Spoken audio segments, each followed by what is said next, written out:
EAGLES, Eagles.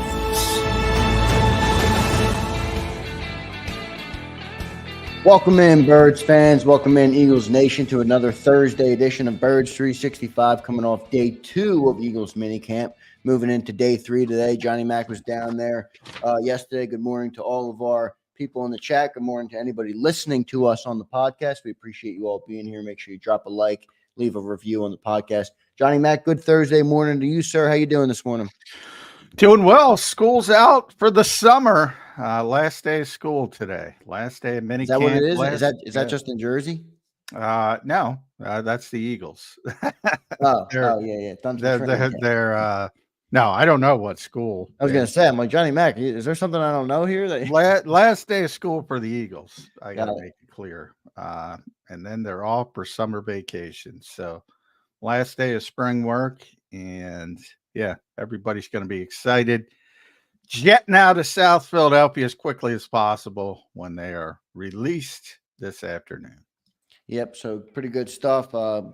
Good stuff so far. A lot came out from yesterday's practice. Some interesting stuff from Brandon Graham, veteran player, following up on your question. I thought we'll get into that a little bit. We have Bob Brookover in hour number 2 and an open hour 1. So Johnny Mac and I are going to dive deep into the mini camp practices, what he's seen so far, and what more he's going to expect from today. So we will get into it. John, day 2 yesterday. What were your first takeaways, your biggest takeaways on the day 2? Well, we're beating a dead horse, but nothing splashy from the offense. Defense continued to play well. The cornerback, I think the cornerback position opposite Darius Slay has been the story of the spring. And it's been a positive story because everybody they throw out there seems to play well, make some plays, look good. So yesterday it was back to Isaiah Rodgers. They sort of flip-flopped. The day before it was Kaylee Ringo, but Ringo got some first-team reps as well, and even Quinyon Mitchell. So they're ramping everybody up, and they're all playing well. So it looks like they're going to be much better equipped, not only at the starting position, but for depth purposes as well, because we saw what injuries did to the Eagles at the cornerback position and all the moving parts. So they've corrected that seemingly. Very young players. I don't want to put a period on that. I do expect some hiccups, but it's been very, very impressive. I would say that. And then the offense is just, I'm waiting for the offensive line, to be honest, because I think that's when the Eagles offense will take off because they're so good. They're so dominant. And right now it's a passing camp. It's not their time. And it kind of evens the playing field a little bit. So I think when you take that out of the equation and you have a new offense and all the learning curve and all that kind of stuff, I think that explains some of the offensive struggles.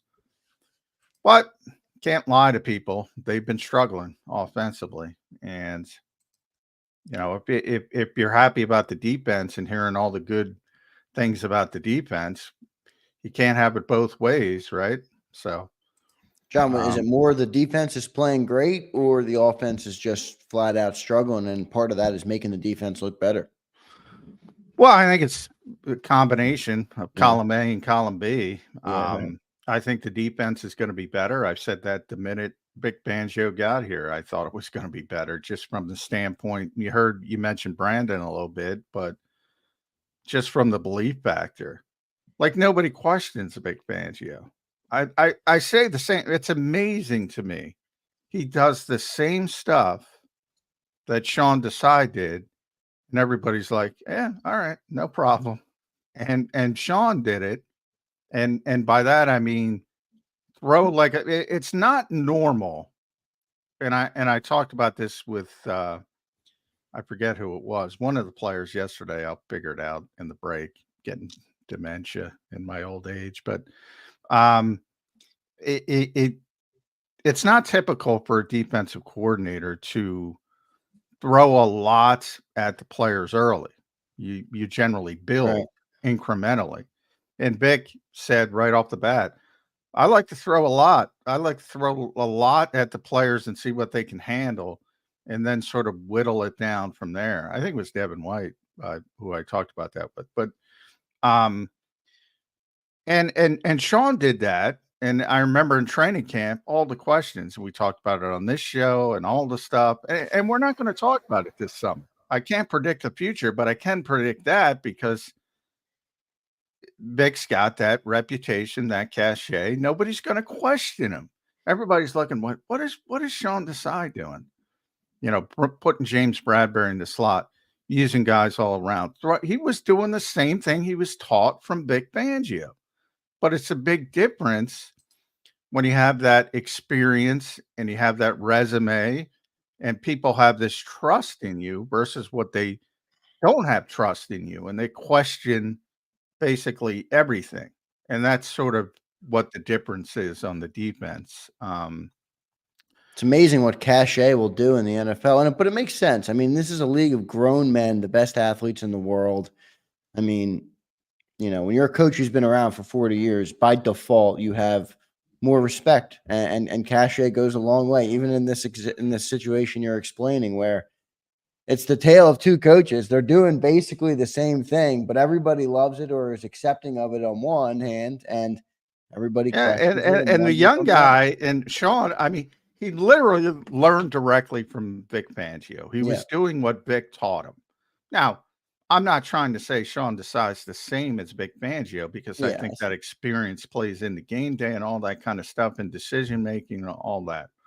But as far as the structure of how he did things, and that's where I think the questioning started. He's literally doing the same thing Vic is doing. And nobody has a problem with it this year. Nobody. In fact, they love it. And they got a bunch of young players on top of it. They're younger this year than they were last year. They're younger.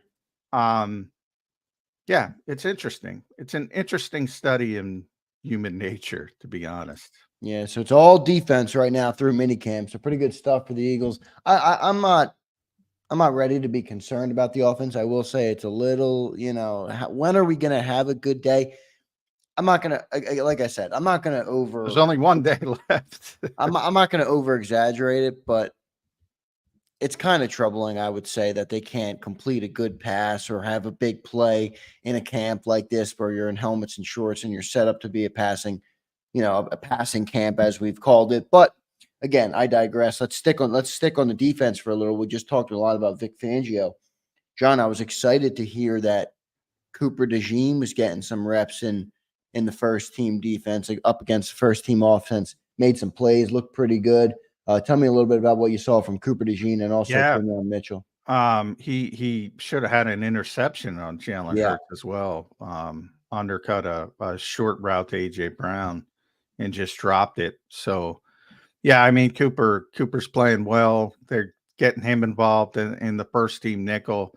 It's interesting. They rotated Tyler Hall in as well with some first team nickel snaps. So they're trying out a bunch of guys to make sure what happened last year doesn't happen this year.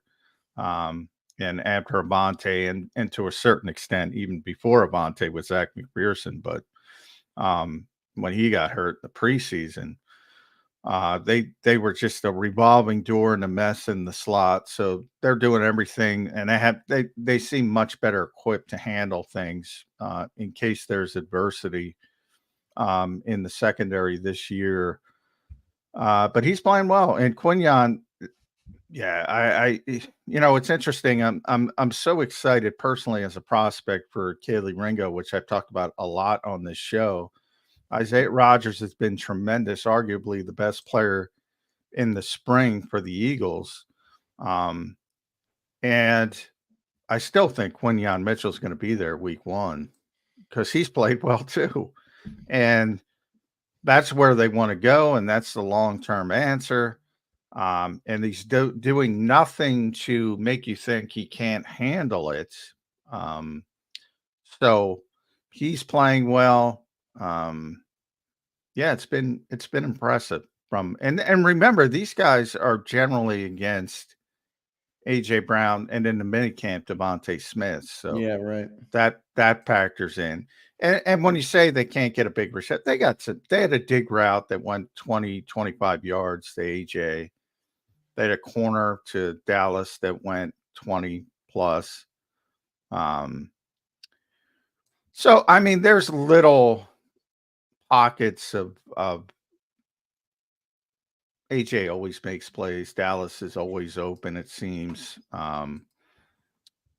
So there's little pockets where you see the talent shine. But overall, it's been very, very inconsistent to be nice. Yeah, so we're going to stay on the defensive backs here. I want to welcome everybody in this morning, Prince and Twiz and Christopher Bemo, Daz, Slagger, James Carver. We appreciate each and every one of you guys for being here. Anybody I missed, we do appreciate Christopher Baker. Welcome in, man. So we appreciate all your guys' viewership. You guys have been great all week long, all summer long. And we'll be doing shows for you guys all the way up through the offseason, into training camp, and into the NFL season as we all patiently await for the 2024 Eagles to get back on the field. John, Eagles got to be excited, man, about these young cornerbacks. I know it's not too much yet. I understand that. But from what you've seen so far, from what the team has seen, from what the front office has seen, they got to be excited. I mean, Isaiah Rodgers is playing well. Quinyon Mitchell appears to be looking pretty good. Keely Ringo stepping up. Cooper DeJean getting now some first-team reps and making some plays. Apparently, C.J. Gardner-Johnson is out there being very vocal. They got to be excited. It seems like they got a whole different feel back there. And I'm not there. I'm not in the room. But I talk to you every day for 2 hours. You know, I read the reports. I read your articles. I read some other people's articles. I read Bleeding Green Nation with Brandon Lee Gowton. It seems like they should be excited about this young backfield. I mean, it's something that we harped on so much, especially last year when it just felt like we were weak. We were weak on the back end. We were weak defensively completely. And I'm not getting that feeling right now. I know it's early. Full disclosure, I understand that, but got to be excited, right? The Eagles.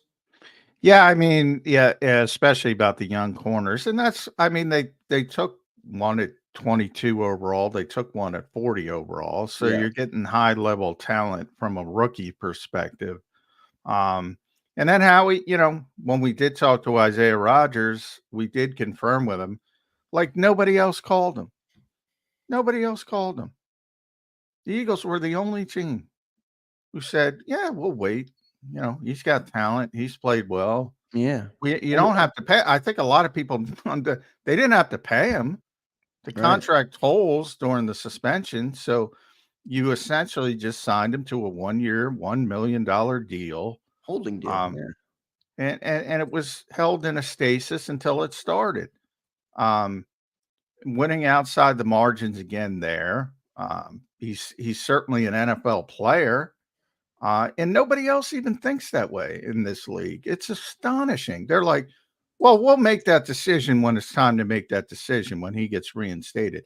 That's the way everybody else thinks. Yeah, Howie's just a couple steps ahead, man. He really is. I mean, you can say there's criticisms of him. I get it. There's certain knocks that he could take, but he is, I don't even want to say one step ahead. He's 3 to 5 steps ahead of everybody else all the time. It doesn't matter what it is, the draft, the 20th pick, the trade market, Isaiah Rodgers. It's pretty incredible. We're lucky to have a GM that's that proactive and that is that, ahead of the game and doing his job constantly and at a high level. It's that's the reason we have so much talent on this team. Yeah, and you look, I mean, he deserves a lot of credit for that kind of stuff and being ahead of the game. And a lot of other people contribute to it. Yeah, I'm not, but he is the head of the horse. Yeah.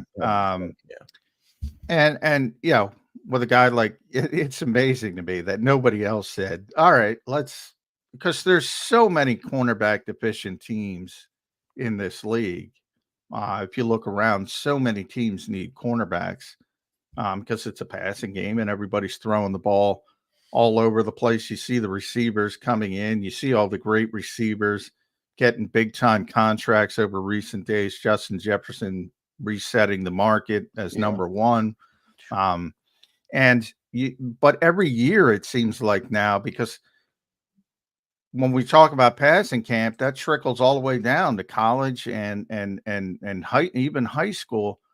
nobody's allowed to practice actual football during the off season anymore. So all they practice is these passing camps. And I mentioned it with some local kids from, the kid from Roman Catholic I talked about a couple weeks ago, and Yeah. how advanced they are at this stage compared to what they used to be. And the wide receivers, every year it seems like there's a boatload of wide receivers coming into the NFL that are so much more advanced than they used to be. Because that's all they do in the off season. So there's so many, and by nature of that, you need cornerbacks and you need guys who can cover on the other side of the football. And that's why things have shifted so dramatically in that direction. And we talk about positionless players and we talk about dime packages. Quinyon Mitchell's playing linebacker in camp. There's another example. If Sean Desai had Quinyon Mitchell out there playing linebacker, I don't know what they would look. They don't even blink an eye. It's like, oh, that's interesting. It's, but I digress. Getting all those coverage players on the field, and that's what you're trying to do to slow down these high-powered passing offenses. So it's, and the Eagles got to, they saw what happened last year and they made the correction. And bring in a bunch of people. And, the Rodgers one is when he told us, hey, nobody else called, I just shook my head. I'm like, how is that even possible? Because if the Eagles would have waited like everybody else, they would have been fighting with 10, 12 teams to get them. And they got him. Yeah. Just sit, wait. There's some gambling and the fact that you don't know how he's going to handle the off time, and he's suspended to begin with. It's such a low risk move, though. Like, even if the worst case scenario happens, exactly. It's $1 million. I mean, you brush it right off. You know, John, I'm going to go to this question from Christopher Baker as we talk here on these cornerbacks, and I don't know if you're able to do exactly what he's asking, but I was going to ask you. It's really early, but you're seeing a lot of corners. Would you have an early projection on how you might think this cornerback room might shake out? To me, it just seems like it's the decision for Howie's getting harder and harder. Christopher Baker says, can John rank the young corners based on performance so far? Just curious. Thank you for checking in, Christopher Baker. Well, it's there. I mean, if you're talking about the roster, well, let's just go young corners here for this exercise. Get rid of Slay. Obviously, we know Slay is where he is. Go Rodgers, Ringo, Quinyon Mitchell, Cooper DeJean, and I guess that would be it. Well, if you do it on just performance in the spring, Rodgers, as I said, has been the Eagles' best player in the spring, so he would have to be number one. But if you're talking about upside, would be Quinyon number one, Cooper number two, Ringo number three, Rodgers number four. That's sort of where the Eagles are, and that's pretty good. I thought Ringo would be higher in that, just because to me, Ringo really does strike me as a first round talent. He left college early. A lot of people debated he should. Yeah, well, personally, I would have Ringo first. I talk about it all the time on this show and Football 24/7. Yeah, I'm very high on Kelee Ringo, and you have been for a long time, but long before I was doing this show, you were high on Kelee Ringo. Yeah, and if he stayed in college one more year, he probably would have been a first round pick. You never know what's going to happen. He might get hurt, something might happen. But the way he was playing at Georgia, if he played another year at Georgia, because Georgia's going to be good, he probably would have been a first round pick. Yeah, they could have used him last year. Yeah, so a lot of it is that, but they have a lot of young talent at cornerback, and we don't even talk about Eli Ricks anymore. He's kind of buried, he's an NFL player. He kind of proved that last year in limited time and tough duty, as Jonathan Gannon would call it, playing out of position. And he's got natural coverage skills. Mekhi Gardner was a guy who had a really good training camp. They moved him to safety because they have too many corners. Josh Jobe, we don't talk about. He's their best special teams player. Yeah, I don't he's a know how guy I you think keep they him. might try and sneak into the roster because of that. If that back guy is not getting much playing time anyway, you want somebody there that can be competent on special teams, especially Yeah. with some of the changes. I think they might try and find a spot for Joe, but is Eli Ricks going to be the unintended consequence of these, young guys stepping up like crazy? I just don't know how, Yeah, all these guys are gonna make potentially. the team. I Yeah. mean, I don't see him getting on the field this year unless there's multiple injuries. And more concerned is finding a spot for him on the roster because he's not the best special teams player either. So where do you fall on that? Last year, like the reason I lost the 53-man roster pool is because Mekhi Gardner outplayed Eli Ricks in practice consistently, and he's a much better special teams player. So I thought, well, if you're going to be fair here, if this is a meritocracy, Gardner deserves to make the football team. Now, ultimately, I said at the end of the day, it doesn't matter because they'll get both of them through waivers, and they'll be able to put the other one on the practice squad. And the Eagles decided that because of the interception in Baltimore in the preseason, the pick six, if everybody remembers, and I kind of sometimes I give NFL teams too much credit because that was against a fourth team quarterback and it was telegraphed, it wasn't really that impressive of a play. And I said, but there are a lot of dumb teams in the NFL, as Yeah, I just brought up with Isaiah Rodgers. I just saw an interview with Christian Hackenberg, the old Penn State quarterback. Yeah. He was here with the Eagles for a little bit in the preseason. Good guy. He was on with Ross Tucker, and he was talking about the Jets and just how bad they never have a plan as a young quarterback. He's like, he didn't get a chance to develop and they just don't have a plan. They never have a plan. And they seem to be getting a little bit better since Joe got there, and we'll see with Aaron Rodgers. But there's a lot of teams like that. And sometimes even I give them, well, they're not dumb. They're not going to put a big influence on a pick six in Baltimore that's telegraphed from a guy who's going to be delivering UPS packages in a week. But from the Eagles' perspective, they were like, it flashed on film. And remember, and they're right, because I asked this question behind the scenes, and they're right. And they said they don't get to see practice, the other teams. They don't get to see Eagles practice. So they don't know Mekhi Gardner was outplaying. All they see is the film, and they see a guy, he's got pretty good coverage skills. And we'll never know if the Eagles could have gotten Eli Ricks through waivers. I think they could have, but their deciding point was there's a better chance to get Gardner through waivers than Ricks. So They kept Ricks on the 53, and they got Gardner through waivers. Yeah, and if they went the opposite way, it probably would have been. They probably would have had them both anyway. But that was their decision making. Yeah, they're good at that.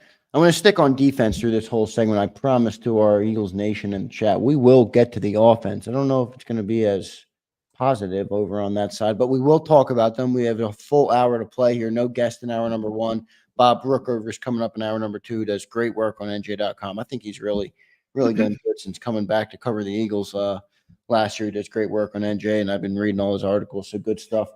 Bob Brookover will be in hour number two. John, a couple other guys I want to talk about on the defense, and we'll get to each of them. C.J. Gardner-Johnson is one of them. Devin White is one of them. Nolan Smith is one of them. And I guess you could go Zach Bond because I want to figure out what's going on with him and the linebackers and Kobe Dean. Let's start with C.J. Gardner-Johnson. A lot of talk about how vocal he's been out there. He put out a tweet yesterday. I didn't come back to, fit in or whatever. I forget exactly what he said. I'm paraphrasing here, but I came back to lead. I came back to get this team in the right direction. So what have you seen from C.J. Gardner-Johnson? Is it all good? How has he been out there? How's he fitting with the younger players? And has he taken on more of that vocal leader role? Yeah, well, he's always vocal. He's always been Yeah, vocal. he's always been vocal, right? That's not a problem with CJ. The question is, he's very um big personality. I would describe it. It's very similar to Slay in that aspect of it. Um, a lot of trash talk. Some people take that the right way, some people take it the wrong way. So you have to see how it sort of envelops. AJ Brown had a great story about Quinyon Mitchell because Yeah, Quinyon, that was a great story. yeah, Quinyon's the exact opposite of guys like Slay. And he never says anything. He's very quiet to the point that all the guys are looking at him like, what's going on?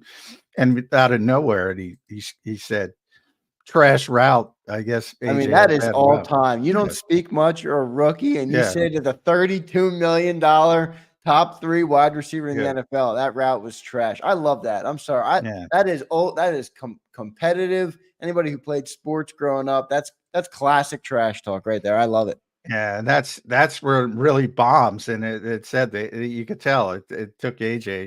You're like taken aback Yeah, almost when that's they said classic. like BG's going to come out and talk trash, Right. right? It's So you're expected. used to it, and it doesn't even really affect you that much.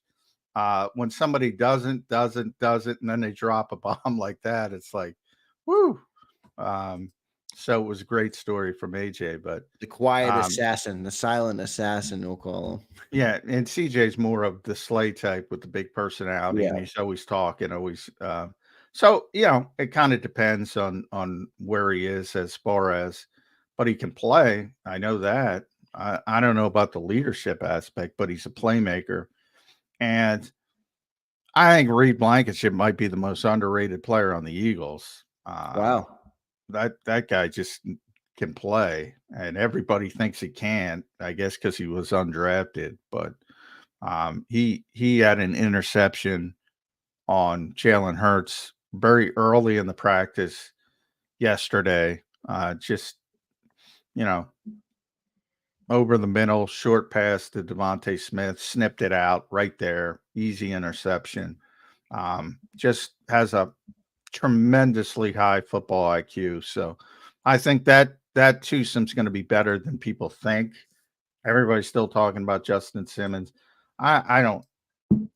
I think the Eagles think Reed Blankenship is a starting safety, and I don't think they're coming off that. Yeah, if And they it, do sign someone, it sounds like it would be more for depth and probably not a yeah, Justin Simmons type who's going to want to start. yeah, and we'll see. You never say never. I'll leave it open 1-2%, but I've seen nothing very similar. You brought up Zach Vaughn. That was Vic Fangio's quote about Zach Vaughn. I've seen nothing that says he can't play off-ball linebacker. I say that about Reed Blankenship. I've seen nothing that say he can't be a starting safety in this league. So um, he's a guy I think people don't talk enough about. But as far as CJ, and one of the most interesting parts of CJ, for the first time, at least in the practices that were open to us, the reporters, they practice kickoffs, kickoff returns, and the new rules. And basically, what they did is had a split returner duo, and whoever caught it, the other one would turn into the up back and be the lead blocker, so to speak. And I bring that up because CJ was taking reps as a kick returner, which surprised me. I didn't see that coming, but obviously he's got the athleticism and speed to do it. So we'll see how that. Now they rotated a ton of guys, so they're taking a look at a lot of people. But he also took a punt return rep, which is more about um, emergencies. But yeah, it was a little bit of surprise to see CJ back there, and maybe that's an indication of leadership. And I bring that up because all throughout the regular season, AJ Brown will take punt return reps, and he's not going to return punts, but he wants to be involved. He wants to help. There's a lot of receivers on that group, So that's a good sign from CJ Gardner-Johnson. Let's move into Devin White. All signs point to him. He had another pretty good practice yesterday. I'll let you clarify whether that's true or not. Also said some good stuff before the practice about wanting to get to the quarterback, wants to show Vic Fangio he can get to the quarterback. Is he shaping up to be a good signing for this team? What did you see from Devin White yesterday in day 2 of minicamp? Yeah, I mean, he's had a great spring. And that, but spring ball is made for him. Yeah, spring ball is spring ball. It doesn't matter that much, but and big athletic guy, can run. Nobody ever questioned that. That's the reason he got taken 5th overall when he did. He's maybe the most athletic linebacker the Eagles have had in a very, very long time. So just from that standpoint, I think people are going to be excited, certainly in this type of environment. We have to see. I mean, when the pads come on, we have to see, because that's a big thing at the linebacker position. And when the running game is involved, and all of a sudden, the one thing Kellen Moore loves that he can't do now is play action. And, when play action is involved for the linebackers, it makes things a lot more difficult. And that's where the instincts come in. And that was one of the issues in Tampa, not necessarily being in the right place all the time, maybe overrunning plays, not being that instinctive.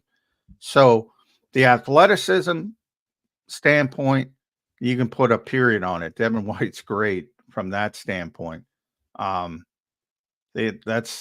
That's a pads position. You think all football is a pads position, and a lot of it is, but offensive line, defensive line, linebacker, running back, you can't get a full grasp until the pads come on. Absolutely. Those are physical positions. So we'll see how it shakes out. John, was he wearing the green dot yesterday? I know it might be too early for that. Yeah, but well, there is no green dot, but yeah, he's in charge of the defense. He's been playing middle linebacker. Now, eventually, I expect as Nakobe Dean gets healthier, I expect Nakobe to go back to being the middle linebacker, and Devin will slide over to the weak side. That's what I think is going to happen. But he has been the middle linebacker with Zach Bond as those are the guys that have gotten the vast majority of first team reps. I don't know. I got to be honest. Why would Nakobe Dean not have to earn that spot? Well, I do think he has to earn it, but I do think when we talk about, like, the Eagles are very well aware of just what I said about, there is no play action. And that's a big part of Kellen Moore's. Yeah, right. And you don't have to worry about, that fake handoff to Saquon Barkley, who's a big threat in running the football. And all of a sudden, you got to turn and run with tight ends like Dallas Goedert, and, one false step, and all of a sudden you got a big gainer down the seam, that type of thing. One thing about Nakobe Dean, you can criticize him a lot. Staying on the field, injury prone, undersized, not the best athlete in the world. A bunch of things you can criticize him about. One thing nobody criticizes him about is his instincts as a player. And that goes a long way at the linebacker position. I will say that. Yeah. So I wouldn't close the book on Nakobe Dean as the middle linebacker on this team, to put it mildly. I'm not going to close the book, but I will say, from everything I've talked to you about, from everything I've heard, read, and seen, I just don't know. I mean, maybe they'll default to him. Maybe they will. But from what I saw last year, the injury history, Devin White's here now. Zach Bond's playing well. We'll see how it all shakes out. Well, if he gets hurt again, it takes care of itself, and then Devin's the middle linebacker. Well, that's stipulated into every football conversation, I guess, honestly. John, let's talk about a guy who I am concerned about. I will be blunt about this. Nolan Smith. Not much reps out there. I'm hearing all this stuff about the young corners, about young players all over this team. who are stepping up, who are making plays, even if it's just spring football. I don't care because that's what we're evaluating right now. Quinyon Mitchell, rookie. Keely Ringo, second-year guy. Now, I know it's a different position, but this is a first-round draft pick. He's not getting any reps in 11-on-11s with the first team. Nolan Smith, he was drafted 31st overall. He's a first-round draft pick. This is year 2. No, but where's he gonna? We're talking about when you have all these reps and they have, and 7-on-7s isn't even really 7-on-7 because sometimes they have 8, sometimes they have, because they use those hook defenders. Bick uses those hook defenders and he's practicing coverage. So and sometimes there's not even a real center on the field for the Eagles, but so they only have 6 on offense, but but we'll call it 7-on-7s, understanding what it is, and it's a coverage drill. So Nolan has been out there as a drop defender quite a bit, not with the first team, but you have Bryce Huff, you have Josh Sweat, you have Brandon Graham, and those are the guys that have gotten the first team reps. Those are very few because there's very little team actual 11-on-11 work. So it's not like you're rotating, like the corners get a ton of reps in the spring. Yeah, but here's the thing too. I mean, BG's 35, but BG has earned his stripes. He's a guy that you don't technically need to see anything from in spring ball. His role is going to be his role when the season comes. You're telling me that they're not even giving Nolan Smith a shot out there? They're not even rotating him in for the few amount of reps they could get him? But there is no, that's what I'm saying. There is no rotation because the reps, we're talking about 5-6 reps. They're never on the field. They have one 11-on-11 period. And it's, you're also talking about first, second, third team. So you might have 5 reps for the first team. That's it. Yeah. So I mean, could they have gotten him out there? Yes, of course. They can get anybody out there. They can get Julian Okwara out there if they want. They can do whatever, and nobody's going to question Vic, as I said. But I wouldn't put too much into it because there's just it's not that time of year, and that's why I don't talk about the defensive line a lot or the offensive line a lot. Because all their improvement is happening off to the side and technique work and all that kind of stuff. You'll read around, there was on 11-on-11, Jalen Carter just bowled over Tyler Steen. A lot of people noticed that. Now, Jalen Carter gets off the ball like few ever get off the ball. Boy, I'm excited about the potential of him. Yeah, and Tyler wasn't ready for it, and he better start getting ready for it because it's going to come a lot during the summer. But you know what I love about Jalen Carter, though, John? Just real quick, like Fletcher Cox was an unbelievable player in Philadelphia. I actually think some people underrated what he did for this team for the duration of time he was here. Fletcher Cox loved a lot of other things as well. Fletcher Cox was a hunter guy, and I'm not knocking him for any of it, right? But he liked his outdoor stuff. He wasn't an eat, sleep, breathe football kind of guy. Every time I listen to Jalen Carter talk, he strikes me as an eat, sleep, breathe football kind of guy. And it looks like he has the talent to be as good or better than Fletcher Cox was for this team. Maybe I'm overstating it at this point. I'm okay with that, but boy, I am excited for what that. Well, anytime, I think Fletcher's a legitimate Hall of Fame candidate. Yeah, I do too. Absolutely. One of my all-time favorite Eagles, Fletcher Cox.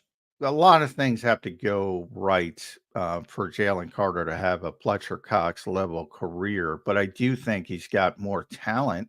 Yeah, which is frightening, and that's why it's a guy. If he didn't have the off the field problem, he would have been the first pick in the draft. He would have been. He's that good, and so that's the kind of talent the palette that you're working with as a painter, as a coach, he's different from that standpoint. And he's got a long way to go. Conditioning is a big part of it. But he's tough to block. He is. I don't like to compare anybody to Aaron Donald, but he's the closest thing I've seen to Aaron Donald as far as talent, being guys not being able to block him. I mean, the guys just couldn't block Aaron Donald. And this is a young dude still, man. He's going into his second year in the NFL. Where is he going to be year 4 or 5 when his body's acclimated to the level of play? When he's that's the thing. Does he have I don't know if you've ever seen some of the videos of Aaron Donald and his off the field work. It doesn't come. You're not like that by accident. Is he going to have that kind of work ethic? I don't know. But just from a baseline pure talent of where he started, there are few defensive tackles who have the physical gifts of Jalen Carter. Yeah, I'm beyond excited for him. But I will say, on the other hand, I'm worried about Nolan Smith. Let's get to our first commercial break, Johnny Mac. That was a pretty good breakdown on the defense. I will say a lot of depth on this defense. It certainly seems the one spot I'm a little worried about, and we talked about it with Nolan Smith, is that defensive line depth. I think they'll add a defensive tackle in there for, to take some reps. Maybe there might be a Calais Campbell or Campbell. Yeah. Well, just a move similar to the Sue move, right? Remember, that was a big move for the Eagles in 22, bringing in Sue and Linval Joseph. They took a lot of snaps. Linval was even bigger. Yeah. Yeah, they were big contributors to the team. So, but remember, that was injury related late in the season. If you're bringing in Calais is like 37th. He could still play though. If you're bringing in him, a move like that, yeah. If you're bringing in him, you're basically saying, go take a seat, Milton. And I don't know where they are with Milton Williams. That's an interesting player because that's a guy I think they would have worked to extend. And they haven't. Now that could be Milton Williams just saying, I'm going to bet on myself and make a lot of money because he knows he's going to get an opportunity to play with Fletcher Cox gone. And actually Fletcher was there yesterday, not gone, but he was watching practice. Yeah, it's cool. But if you sign Calais Campbell, you're basically saying, all right, Milton's gone. You're not going to be here next year. And I don't know where they are with Milton Williams. I wish I could tell you. I'll try to find that out. Because I think he's a good player. I'm not sure if the Eagles are on the same page there. Yeah, I like Milton Williams. I think he's going to be a good player, but I do wonder about just the business of the NFL where you got 2 young first-round defensive tackles. They might not sign Milton Williams. They might go with a new 3rd-round pick or something to fill those shoes. So we'll see how it all plays out. Let's get to our first commercial break. Before we do that, I want to thank everybody for being in here in the chat. Cody, Suplex, SMD Eagles, Cali Baby, all you guys have been tremendous all week long. I always love reading all your guys' chats. Sometimes you guys bring great intel to the show, and I do appreciate that as always. So thank you guys for being here. Make sure you hit the like for us, as it's the best thing you can do to help grow the show, help grow the channel. Make sure you're subscribed to JAKIB Sports. I do appreciate each and every one of you. So thank you for being here. Let's get to our commercial break. Coming up on the other side, we're going to talk offense. I don't know if it will be as good or as pretty as the defensive talk was with everybody stepping up on defense, but we will do it. Jalen Hurts, Saquon Barkley. Let's talk about it all coming up next on Birds 365. If you missed any of today's show on the JAKIB Media channel, listen to the podcast on your way home. Available on YouTube, Apple, and Spotify.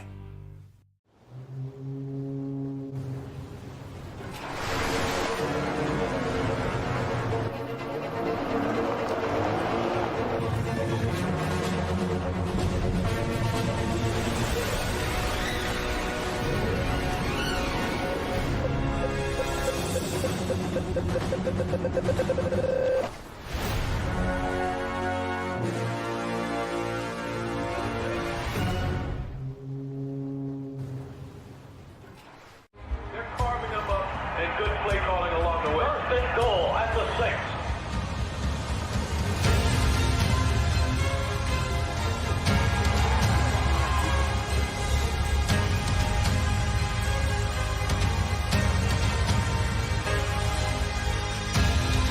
On the field of life, First Trust Bank is there for you.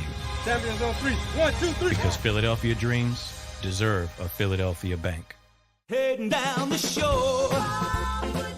Have a ball once more. Here, imaginations run wild and time stands still. Because here, you can find the best of the Jersey Shore, all on one 5-mile island. So leave the old you behind and get lost in the woods. Wild, wild, wildwood days. Plan your stay in the Wildwoods today.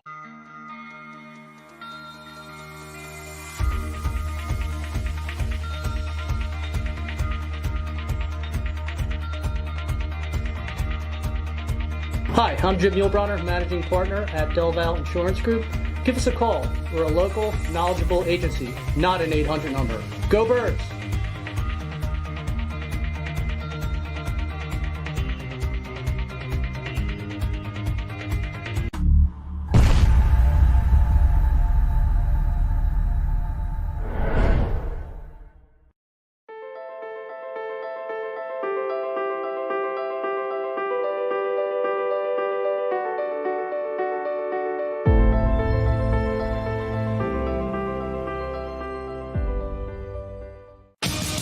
The greatest fans on earth. It's a bold statement, but would you expect anything less from Philadelphia? 58 years of heartache creates a toughness, a grit, a resolve not found in most. Sure, our prayers were answered, but now that we've had a taste, we're looking for more. Pondley Hockey, official partner of the Philadelphia Eagles. EAGLES, Eagles.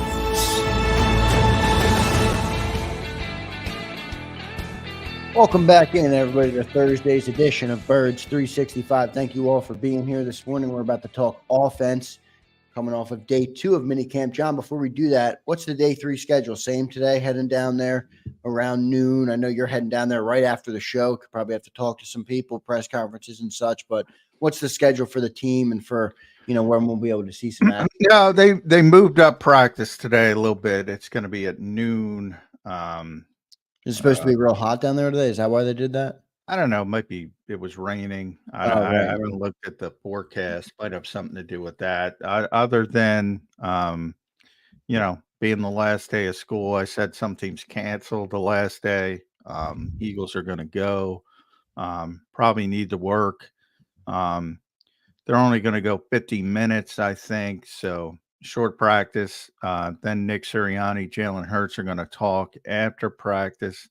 And they're going to have some players before practice, which is why I'm going to jet out of here as soon as the show is over. But and then there's some other stuff. We'll get Nick in a more extended session that you'll probably hear about later in the summer when training camp comes up. But yeah, big day at the NovaCare Complex, final day, and then everybody is about out of what's coming out of that. So be careful coming out of the NovaCare Complex. And as I always say to the young Eagles, skip the trip to cheerleaders, just go to the airport. Yeah, makes sense. They don't like move in during minicamp, right? That's more of a training camp thing. You know how everybody sets their locker up and stuff. They don't do that yet. Their lockers are set up. Yeah. Okay. I mean, they're moved in from that standpoint. No, you know, there's much more pomp and circumstance they have fans, not open, but season ticket holders. I don't know how they do it, the lottery, but there are fans at training camp practices. There are no fans at minicamp practices or anything like that. Johnny Mac, let's talk offense, and let's start on the bullseye of the offense. Let's start on the most important person on the offense. That's Jalen Hurts. What'd you see from Jalen Hurts in day 2? Not great. One of the things that has concerned me the most is the uncertainty, and that's not just Jalen, but all the quarterbacks. And again, new offense, new system, new terminology, and especially on 7-on-7s that we talked about. That's a drill where the football should be coming out on time. It's a passing drill, and way too often you see the Eagles quarterbacks holding on to the football, and that to me is a wasted rep. I was talking about this with it is. Tim McManus, our buddy from ESPN, and we kind of both said why I would, and Tim said he'd blow the whistle if he were Kellen Moore or Nick Sirianni, because to me it's a wasted rep. Ball comes out. It's practice. Who cares? You're practicing whatever that particular route is designed to do. And, when we talk about that 2.3 second rule that Doug Nussmeier mentioned, or the 2.8 that maybe the Eagles want to get Jalen Hurts back to, that's the way you can do it, in practice. Say, no matter what, just get it out. Now, yeah, people like me, and I think I'm pretty fair, but there are other reporters that'll say, oh, Jalen Hurts had 4 interceptions. He was 9 for 12 and blah, blah, blah, and not understand what they're trying to accomplish at practice. But the Eagles can't worry about that stuff. I hope they don't worry about that stuff. The goal is to get better. I do. I really think they do. Sometimes they do. Well, sometimes they get rabbit ears, but that I know for a fact. But they shouldn't. They shouldn't. Yeah, I'm with you. They definitely shouldn't, but I know they do too as well from my experience. But James Carver, thanks for the super chat. I'm going to get to it in just a second. I just want to follow up with John on Jalen. I know maybe there's some indecisiveness or you're learning a new offense. There's new coordinators. I'm not looking for the offense to be perfect at this point. How does he look, though, from a confidence standpoint? How does he look from the ball coming out of his hand? Is he accurate? Is he, is he doing anything that you're like, okay, he looks like he's, getting back to form? Even I'll just point to the New York Jets. You see those videos. Oh, Aaron Rodgers, look at that. That's a different animal. That's the guy who, no, he does not look like that. He hasn't looked good. I'm sorry. Put all the context. You don't need to apologize, Johnny Mac. You're reporting on the team. If he doesn't look good, and that's the truth. When you criticize the starting quarterback on this team, people lose their minds. They do, but labeled as everything. From I don't even want to go down that route, but look, they're not. And I said the offensive line is key for this team.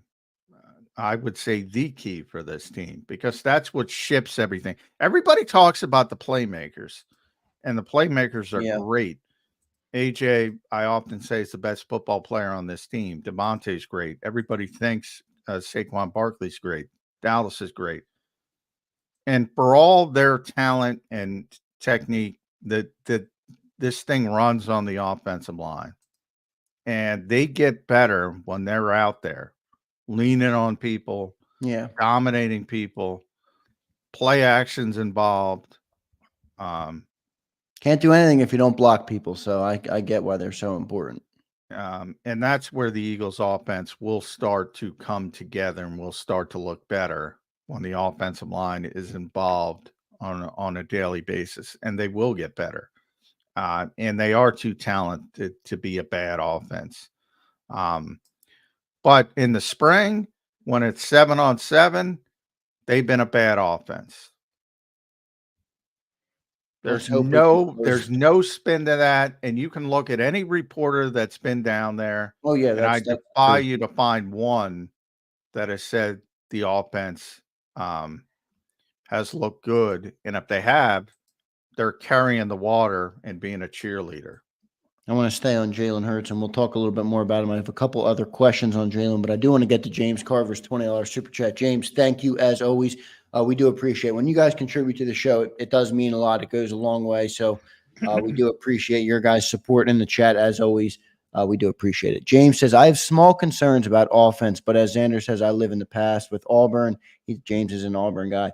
In 10 and 13, Auburn struggled with major offensive coordinator changes and both ended great. And Bama people in 2014 freaked initially when Kiffin left in camp before their trophy. Thoughts, J. Mack? Just referring to the new offensive coordinator and if they'll be able to get this thing going and humming in the right direction. Yeah, I've been very consistent. I think the floor for this offense isn't tremendously low. What do you think the floor is?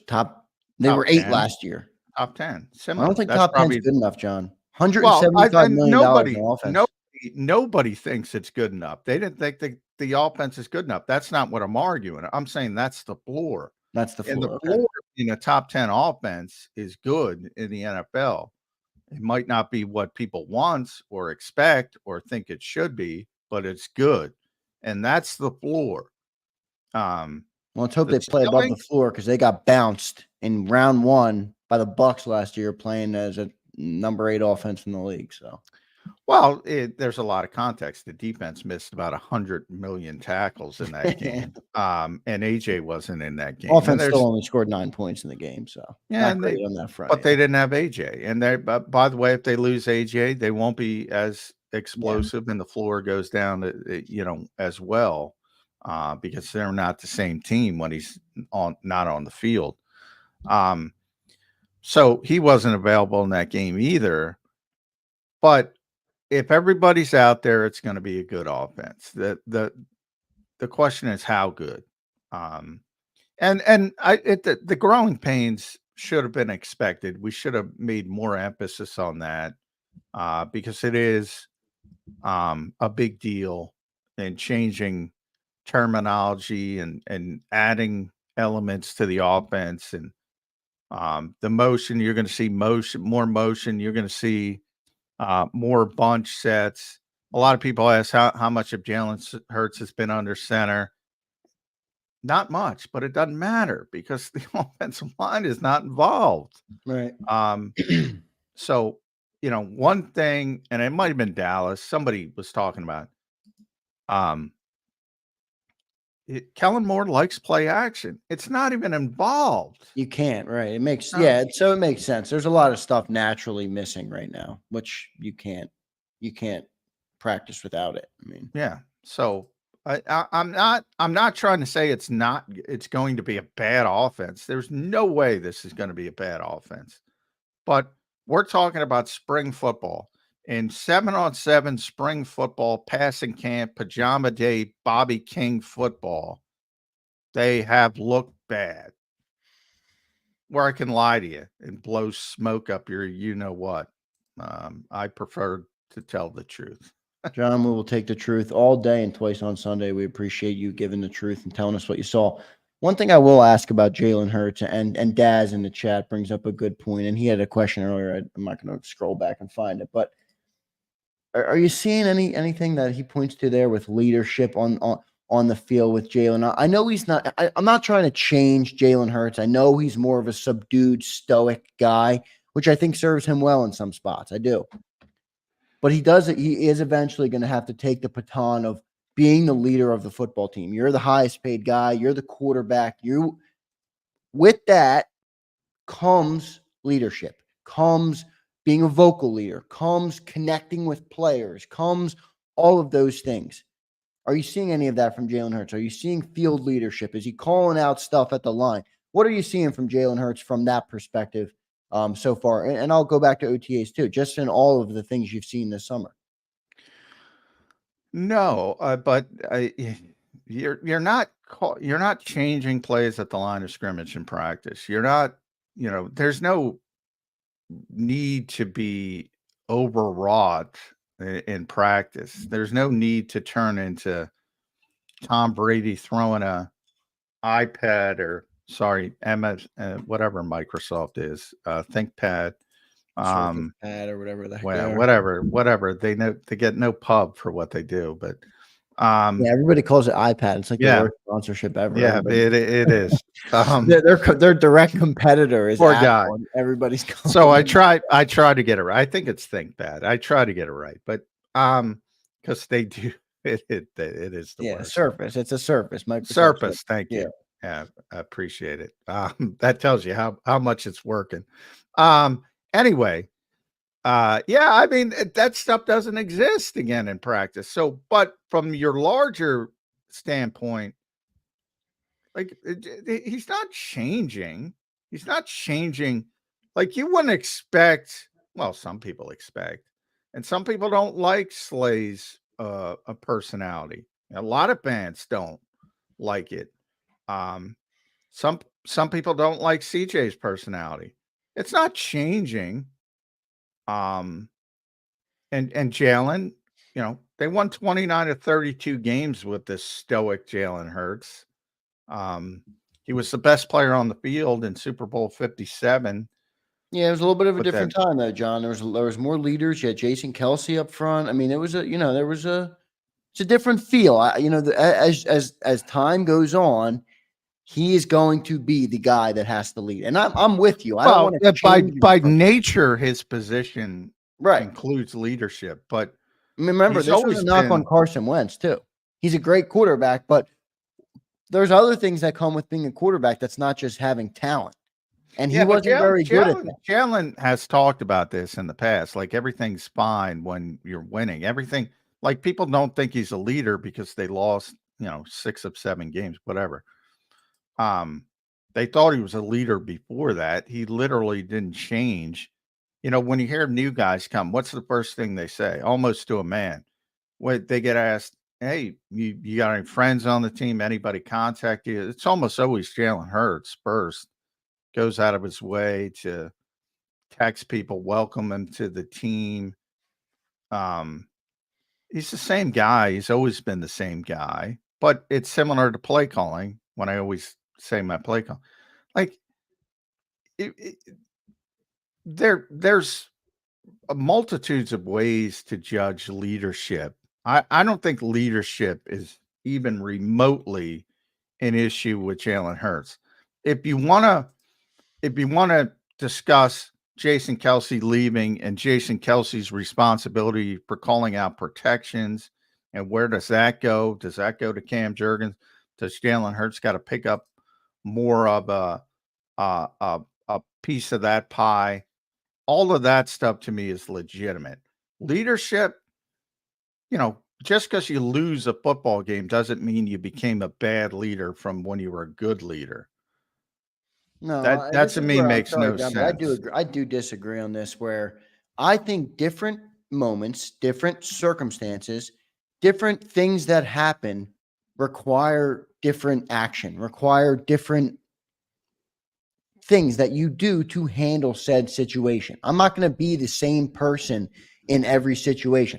I'm not going to do the show today on June 6th the same as I'll do it if the Eagles just won the Super Bowl and we have a show the following day. Like, you get what I'm saying? Yeah, but I think people are different. You got to be a different guy when sometimes the moment calls for it. I'm not saying you to be a different guy, but I'm saying for you to expand who you are to meet the moment. That's on you as a quarterback.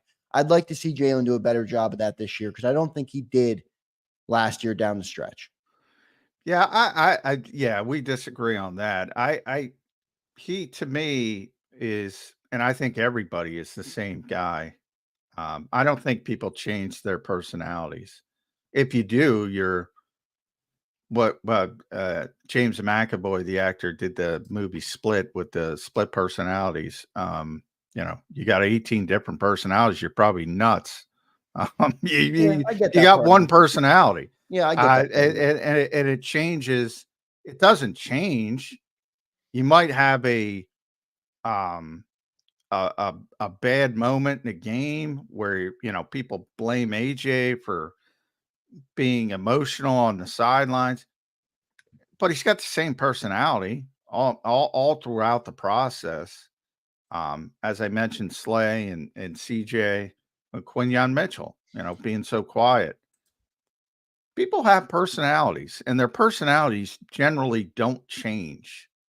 And they don't change because, and if they do, if you're trying to actively change it to meet a moment, it's probably not going to end well. I mean, execute. Yeah, I to be blatant leadership and stuff like that. It's, and I don't want to say it's not meaningful, because guys like Jason and who are, I think it more of just being good people than leadership.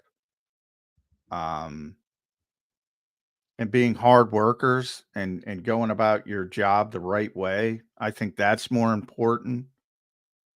I think that stuff gets kind of way blown out of proportion. Like, if you show up and do your job and show the young players how to be a professional as a veteran, I think you're a really good teammate. And if you're a bad teammate, that shows up in other ways. But when people talk about leadership and it's a sliding scale, and you got to be like Tom Brady this moment, and you got to be stoic this moment, yeah, I think that's way overrated. Yeah, I get it. I definitely get what you're saying. I don't want people to change who they are. I just, I do think that different moments call for you to be a different version of yourself. I don't want you to be different than yourself, but I do want to see him meet the moment, and we can argue about that at another time. I guess that doesn't matter much on June 6th. John, let's stick on the offense, though. We got about 13 minutes until Bob Brookover joins the show. He's been down there, right? So we'll have a chance. Yeah, so we'll have a chance to talk to him about what he's seen through the mini camp. What else stuck out to you on offense so far, other than it being terribly boring? And that might be by design as well. Yeah. Hope to talk to Nick and get more information about that, but they're trying to do some things, and there's been a lot of underneath throws. And when they do push it down the field, it hasn't been great. I thought Will Shipley, if you want to, he from where he came, you talk about improvement. He looked like he was fighting the football, catching it early when he got here. Maybe a little bit nervous trying to fit in. And yesterday, at his best practice by a wide margin, and he looked basically bad and almost uncomfortable as a receiver when he first got here. And all of a sudden yesterday, he's making plays, making a diving catch, and looked very comfortable. So that was a positive. Tanner McKee had that one bad second day of voluntary stuff. Yeah. He looked really bad, and he's bounced back and looks like himself again. So that's a positive. Kenny Gainwell had a drop. Ed Kratz was making fun of me because I said he's the best receiving back on this team. Just pass catcher. Eddie K holding you to the just pass catcher. And he had a drop, which is rare, and it shows up when he does. So he made a mistake. Devin White is we're talking offense. Sorry. I was just looking at my notes. And so offensively, yeah, it's Kenny Pickett had some nice throws as well. But the first team is what everyone's concerned about. And he had an opportunity to make Kalen had an opportunity to make a big throw to Dallas Goedert, who got behind the defense, and he threw it over the wrong shoulder. Josh Sweat jumped off sides on one play, and for the good of that was Jalen recognized it immediately and took the deep shot because it was a free play to A.J. Brown, but he had a chance to hit it and missed that. So yeah, it hasn't been great. The two biggest plays were probably the dig route to A.J. Brown was the biggest one. It's about 25 yards. Middle of the field, nicely placed ball. And then he had right after he missed Dallas, he went back to, might have been the next play, might have been two plays. he hit him on a corner route. And that was a good throw as well. So it's not all terrible, but it's very consistent. Too much holding on to the football. Yeah,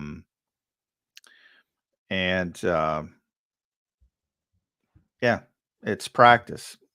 Ball's got to come out. Couple targets for Saquon Barkley yesterday, John. I know they were just checkdowns from what I read, but yeah, the decoy stigma. Got the day before. You know, it's funny. They ran a little rub routes, and Saquon finally got a catch. It was with AJ, so that was interesting, but it's a 5-6 yard gain. That's not a Johnny Mac play. Rub route with AJ and throw the ball to Saquon. Yeah, and the second target he didn't catch. But they did these 4 receiver spread receiver sets where Saquon was in the backfield. And he basically at the snap basically just ran to the sideline, in a straight line as the outlet receiver, as the 4 receivers go down the field. So it's been mainly a decoy spring for Saquon. But again, I tried to this is not the time for running backs, and there's no play act. That's when he's going to be impactful. When play action becomes a part of this offense and people have to be concerned about him running the football, that's when he's going to be impactful on this offense and hopefully make things easier for the receivers. And the offensive line's a big part of that as well. And the quarterback make things easier. That's when you'll get to see what kind of impact Saquon Barkley will have on this offense. But as far as a pass catcher, I would temper your expectations. John, I wanted to ask you about 2 other guys on offense before we get to a break here. Bring up Bob Brookover. One being the tight end, Dallas Goedert. I will say all is quiet on the Dallas Goedert front. I haven't heard much about him. Haven't talked much about him since I started doing this show with you. Just not a big topic of conversation. That's not a bad thing, but I'm just asking, what have you seen? Are they working him into the offense? Elliott Shore-Parks put out there. He looks a lot skinnier and a lot faster this year. Almost looks like a receiver running routes. What are you seeing from Dallas Goedert? Dallas is great. That's why I think you don't hear a lot of talk about him. He's so consistent. And he's such a constant. My only concerns about Dallas Goedert are injuries and the way he plays. He plays such a physical brand of football. That's my kind of football too. I love that physical brand of football. And he's missed multiple games. Yeah. And Bob texted me. He's coming on. He said, "Screw it." But now the Eagles have moved things up, so we can only keep him for 20 minutes because he's got to bail because he's got to get down there. Maybe we'll get out of here a little early today if we need to. But anyway, doing business with Dallas. It's impressive. One of the most impressive things when the special teams goes out there, Jason Michael, the tight ends coach, just throws footballs to Dallas Goedert. When the special teams guys are doing the work, and he just snatches them out of the air one-handed. It's pretty impressive to watch. Yeah. And one time he had one of the trainers put a towel on his one arm to also mimic a defender that might be grabbing at his arm or grabbing at his body and just catching the thing one-handed. He's really a great football player. That's why you never hear people talk about Dallas Goedert. Yeah, do you think he'll have a bigger role in this offense, though? I mean, I'm not going to say he didn't have a big role last year, but when you talk about the level of talent that Dallas Goedert has, and I called him overrated on the show one time, and people ripped me for it. And because I see what you mean. He's not overrated because he's a tremendous talent, but I don't think the Eagles use him to the fullest that they could. Maybe that's because they have 2 humongous wide receivers. I think he has, I'm not going to say Travis Kelce, but I think he has George Kittle maybe-esque upside in terms of, impact on the passing game. They don't seem to use him that much like that. Part of it is injuries, but I think it could come out a little bit more with Kellen Moore, who's known for spreading the ball around. Yeah, I don't know. Yeah, Dallas talked yesterday, and I think he mentioned, and maybe it's more of the old offense, and maybe Kellen Moore will spread it around more. And to me, that wouldn't be a problem with Dallas Goedert. But he mentioned, he's fine if we got to throw it to, and he used the term 150 times to AJ and Devontae. He's fine with it as long as they're winning games. And those are the two guys. So yeah, he said throw it to AJ and Smitty 150 times each, and that's good with me as long as we're winning. Those are the two guys, man. I don't know what people get. And Dallas is great at what he does. One of the few real two-way tight ends, old school tight ends. He can play inline. He can play flex. He can block. He's a great receiver. He's a great player, and that's why nobody questions him. The more of the questions at tight end, do they have a second tight end? Nick Sirianni seems to be higher on Grant Calcaterra. Alberto, always tantalizing from a physical perspective. CJ Uzama is the veteran option. Yeah, nobody worries about Dallas Goedert. Just a really good player. Yep, really good player. Hopefully he has another good season and can stay healthy all throughout. John, one more question on offense before we get to Bob Brookover, who's about to join us. John Ross appears to be getting a little bit more reps. Is he moving up in the wide receiver depth chart? What have you seen from first-round pick and what was it? I don't want to say former. I'm not allowed to say former, but what was he, 2017? 2017, yeah. 2017 first-round pick. Getting some reps here in Philadelphia. Top 10 pick. Yeah, I mean, he's been he's been very good. I would argue he's been their third best receiver since he got here, and I don't know if that's a good thing or a bad thing. I don't know if that says more about the guys behind him, but he hasn't played a lot. He retired, hasn't played since 2021. Obviously, he had a ton of talent coming in, but it didn't work out. A lot of injuries. Talked about some of the dark places he was in because of those injuries, and he seems to be in a much better mental standpoint. Everybody knows he can run. He had a one-handed catch from Kenny Pickett that was pretty impressive. You see some of the rust. He had a chance the other day to catch one on a corner route. He only got 1 foot in, and that's the kind of stuff he'll probably get a little bit better at if he's still here. But I'm not sure that's a good thing. I'm not sure it's a good thing. And maybe we'll bring in Brookie. Yeah, let's go to Bob because I don't want to have a break if we only have a couple minutes with Bob. Let's bring in Bob Brookover now. He joins us on Birds 365. There he is. Bob, welcome to the show, man. There's a pro. They moved it up, so we're going to get you out of here quick. I'm not sure that they're not doing interviews right now. They might have changed it. Yeah. I got a race down there as well. So I'm with you. I'm in the same boat. So we'll get you out of here as quickly as possible. Weird start, but we were talking about John Ross. I think John Ross has arguably been the best receiver on this team after AJ and Devontae. And I'm not sure that's a good thing to think that. Yeah, I mean, it's going to be one of the interesting competitions, that number 3 wide receiver. I'm in a camp where I would even like them to give a longer look to Britton Covey because I'm with you. He's such a twitchy guy, and but I think maybe that's what you've seen in John Ross.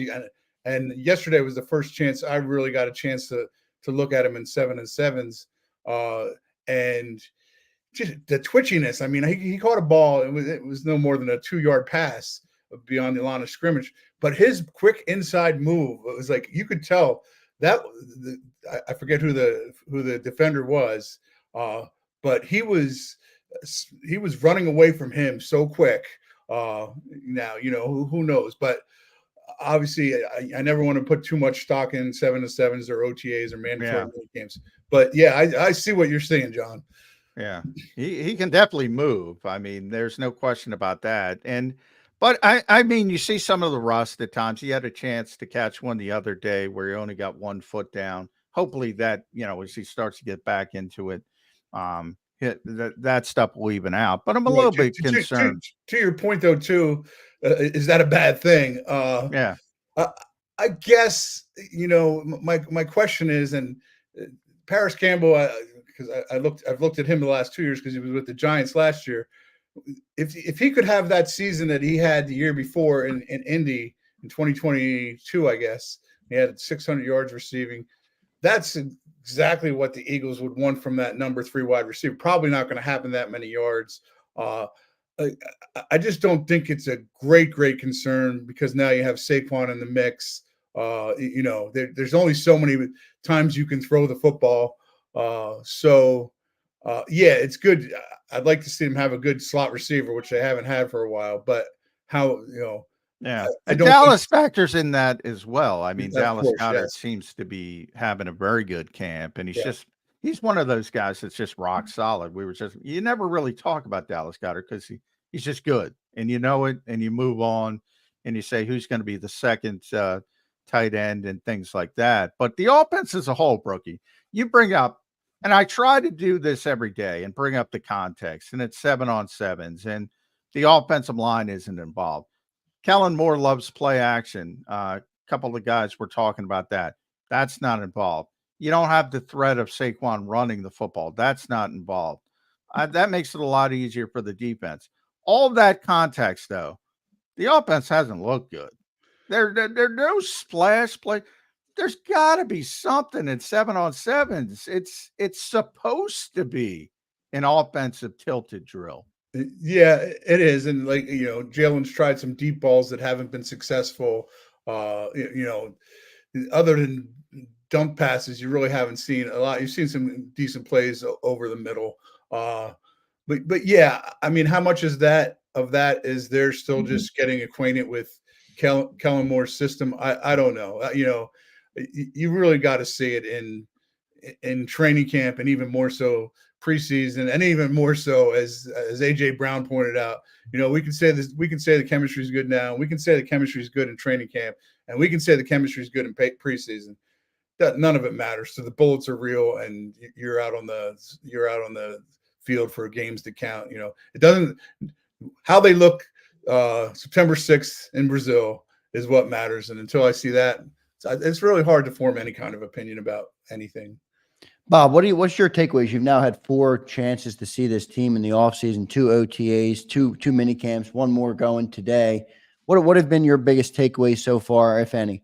Well, and again, I'm not going to read too much into it, but one of them is I think Isaiah Rodgers has really made an impact here and shown that, hey, that year off didn't make me just disappear and not be a good player anymore. We knew that Cooper DeJean could be moved just about anywhere. We've seen him mostly in the slot. That's very interesting how they're going to use him. The cornerback competition overall, I think, is going to be the most interesting thing in training camp. I think that this is not necessarily saying, but something that Jeff Stoutland said. He talked about his 5-wheel drive, which told me that Tyler Steen has a job to lose. It's interesting, somewhat interesting that Becton has played left guard this week and Landon Dickerson's absent. But would that have happened if Landon Dickerson had shown up, had been able to be here? So I don't want to read too much into that. But those are off the top of my head. Those are some things I would say. Brandon set off some fire alarms yesterday with his comments about last year's coaching staff. And I know you were still doing the Giants in training camp, and he came in. I find it interesting from this perspective. I want to throw this at you, Brookie, and get your thoughts. Sean Desai was a direct disciple of Vic Fangio. And I thought it was interesting. One of the things, and I asked Evan White about it yesterday, was Vic said, I like to throw a lot at the players early and sort of whittle it back from that perspective, which is not what teams usually do. And Devin talked about it with Todd Bowles, very good defensive coordinator. You perfect something and you move on, and it sort of goes in the other direction. So I bring that up to bring this up, to stick with me. Sean did the exact same thing, and everybody questioned it. And everybody's like, what is this guy doing? James Bradbury in the slot. What is some of this craziness? And Vic does it. We see Quinyon Mitchell as a dime linebacker, and everybody goes, all right, let's see. And everything's working out well. Just the reputation of Vic Fangio versus a young coach, I think is going to make the Eagles better. I was thinking about this as I made my long drive home yesterday because of what Brandon said. That obviously brought Sean Desai into question. Yeah. The thing you always wonder about, and this is the difference, I'm sure Sean Desai has a great defensive mind that's very similar to Vic Fangio. He obviously doesn't have the cachet that Vic has built up over all these years. The question becomes when somebody's put into that position, and this was the second time he's been in position, but neither time lasted very long. And this is what Brandon was alluding to, that he's just not the kind of communicator you need to be in order to run a defense. Or, you can maybe coach position players, and the league is filled with guys who are great position coaches who didn't succeed either as a head coach or even a coordinator because of their communication skills. It's such an important part of things. I have a brother-in-law who's a high school football coach, been for 34 years. And we often talk about how, you can know as much as you want, but if you can't teach it, it doesn't matter what you know. So, and it sounds like somewhere along the lines, there was major communication breakdown in the Sean Desai system. Yeah. That was the headliner of yesterday. Brandon coming out of nowhere. And by the way, I asked that question. It had nothing to do with Brandon just went off on a tangent. Yes, I had asked the preceding question, which was about him going into his last year. So obviously Brandon wanted to get that out there because he could have gone off on his last year, and instead he decided this needs to be said. Hey, God bless Brandon. 15th year will be his last year. Confirmed that again yesterday. And hey, maybe we're going to get that all year because, hey, he's out. He's out the door. Maybe we're going to get this. We've always gotten tremendous honesty from Brandon Graham, and that's part of the greatness of him. So, BG making some news and playing well. We brought up Nolan Smith. Now, when we talk about the context, it's all 7-on-7. So to me, I can't judge anything on the offensive line, defensive front, running game, though even linebacker, until the pads come on. I think Devin White's been very impressive, but we knew he was a great athlete. Until the pads come on, he has to deal with that play action, has to deal with the running game being involved. We have to see the instincts, all that kind of stuff. The knock on him has always been the positive side. He's going to make plays. He's a great playmaker. But the negative side has always been, but when he's not making those plays, he's not always in the places he's supposed to be. So exactly. But Nolan Smith is a guy, we've seen him a little bit because Vic uses that hook defender and he drops in coverage and they put him out there in the flat. But when they do go, in the rare times they've gone to 11-on-11, Brookie, he hasn't been involved that much. It's been Bryce Hopp, obviously, Josh Sweat, Brandon Graham. And I'm starting to worry a little bit about Nolan Smith. Are you feeling the same way? Again, I'm not. I gotta see training camp, and I wasn't there. I wasn't there on Tuesday, I guess, and that was the first time they've really run 11-on-11 this offseason. So I want to see, when they're going to these long periods of 11-on-11. I want to see training camp. I've seen plenty of guys who didn't flash in OTAs, and then all of a sudden, one of them I can remember, and we're going way back.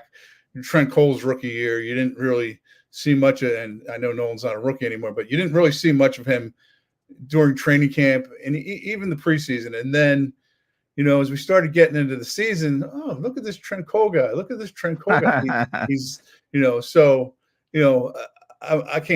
don't want to really say either way on Nolan. Yeah, Kelsey had a great quote about Trent Cole and Jason Peters at his first practice. And he did during his retirement.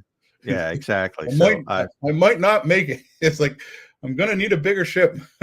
Yeah, well, I think he said a grizzly bear wrestling a panther, and I might not be able to handle. Not make it in this league. Yeah, and he did. So, Jason Kelsey not being back has been a big story from a leadership standpoint. Fletcher was there yesterday. By the way, Jalen Brunson was there yesterday. I'm not sure that excited Sixers fans, but. The great Villanova product. He was there yesterday.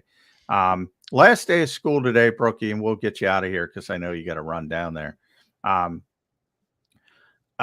Is that a scary day for coaches? You've been covering this league for a long time. This is the time of the year where, all right, 6 weeks, 7 weeks, you're all left to your own devices. Not only from the standpoint of the negative stuff, and you'll see it around the league. Hopefully it won't happen to the Eagles where guys get in trouble from a legal standpoint, but also just from, you got a lot of young people with a lot of money. And Dallas Goedert kind of talked about this, about the offseason work. The NFLPA is trying to move it around a little bit. We'll see how that shakes out. But these guys have to stay in shape and be ready. It's not like you can just turn it off. And with some guys, A.J. Brown's going to be in shape. You know that. But with some guys, you start to worry about it. And there's maturity issues. How much in your experience, how much do coaches worry about that stuff? Yeah, I think you got to worry some, especially, you worry about it even on the bye week. I would go back to the Giants 2 years ago. The Giants were in the midst of an unexpectedly good season. They get to the bye week, and Xavier McKinney goes, and I'm not even sure, I don't think but he goes on a vacation to Cabo, and he goes out on one of those SUV type things, and this thing tips over and he breaks like 3 fingers in his hands and misses like the next 6 weeks. The Giants lose like 4 of their next 6 games. Never quite the same after that. And I'm sure it was just an accident, but he's doing something that he contractually shouldn't be doing, but just trying to get away and enjoy the time. But now you're talking about 6 weeks. Now they're, the league and the NFLPA are talking about, well, if you're going to go to 18 games, how you're going to make training camp and all, and should we just have a continuous training camp and no OTAs, and Brandon Graham was who doesn't have to really worry about it. But he was like, I would hate that not having my 4th of July and my. Well, I think the guys who have kids would hate it, right? Because you're taking their summer away. It's their, I think as sports writers we would hate it. I would definitely hate it. Because you get that. There's not many breaks. The NFL has figured out a way to make themselves 365. But there is at least a 5-week break from today, and it is a grind. Even people talk about how easy it is compared to 2-a-days, and they're right, but it's still a grind when it starts in July. Even for us, Brookie, it's brutal. It's a grind. It was an unbelievable grind when it was 2-a-days. I used, predates me, but they used to talk about Dick Vermeil's training camps, and back then they were playing 6 preseason games. Preseason. Could you imagine 6 preseason games? Oh God, we might. That's unbelievable. But the thing about some preseason games, then they were actually playing guys, But but it was, I think we would go insane with 6 preseason games. Oh my God, I can't even imagine that. I go insane with 2. 2 or 3. I'd go. We're in Baltimore for the preseason last year. That's where Zach got hurt, and the big pick 6 by Eli Ricks. Even that was brutal. Right. Yeah, preseason football, not great. All right, Brookie, get out of here. Run down there. Don't speed, though. Yeah, you'll make it. You can speed on the Atlantic City Expressway. The great Bob Brookover. Make sure you read him at nj.com. Does a tremendous job covering this team. Vast amount of knowledge, both historically and understanding the team now. So that's always valuable. Make sure you read them at nj.com with our buddies Chris Franklin, Caden Steele as well. And I'll see you down there, Brookie. He's already bailed out. I got to bail out soon, but we still got some stuff to talk about, Zander, closing the show. Yeah. Do you want to? What is your schedule, Johnny Mac? Do you have to? No, I can hang out today. I'm closer than Brookie, so I'm just going to bail as soon as the show is over. My hopefully commute. Everything's dependent on traffic, but hopefully will not be that bad. Yeah. So let's take one more time out then, Johnny Mac, and we'll come back. We have about 20 minutes left to go on this Thursday edition of Birds 365. Last day of school, as you called it, which I didn't pick up on the reference right away. My bad on that one. School's out for summer. Yeah, Alice Cooper for old school rock fans. Yeah, so we'll take one more commercial break. We'll come back and we will wrap up this Thursday edition of Birds 365 before Johnny Mac heads back down to NovaCare Complex to get another day of intel. So we'll have another Good Friday edition of Birds 365 tomorrow. Thanks, everybody, for being here. Stay tuned. One more segment coming up, Birds 365. If you missed any of today's show on the JAKIB Media channel, listen to the podcast on your way home. Available on YouTube, Apple, and Spotify.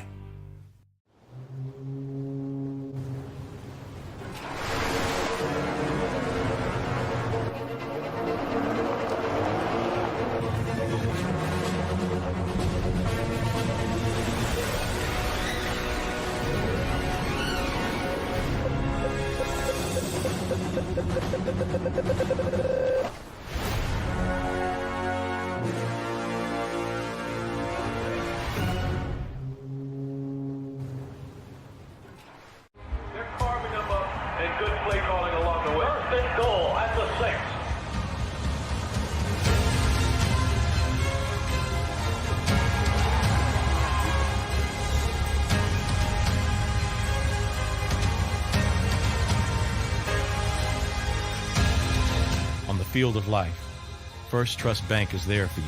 Champions on 3. 1, 2, 3. Because Philadelphia dreams deserve a Philadelphia bank. Heading down the shore. Have a ball once more. Here, imaginations run wild and time stands still. Because here, you can find the best of the Jersey Shore, all on one 5-mile island. So leave the old you behind and get lost in the woods. Wild, wild, wildwood day. Plan your stay in the Wildwoods today.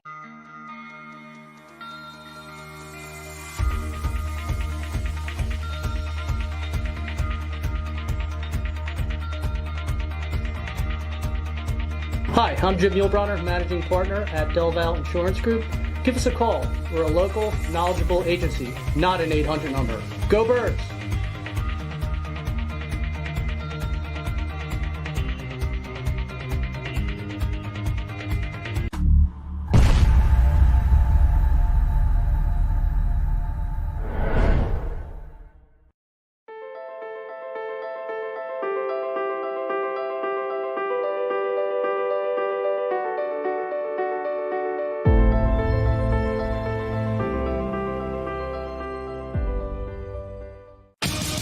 The greatest fans on earth. It's a bold statement, but would you expect anything less from Philadelphia?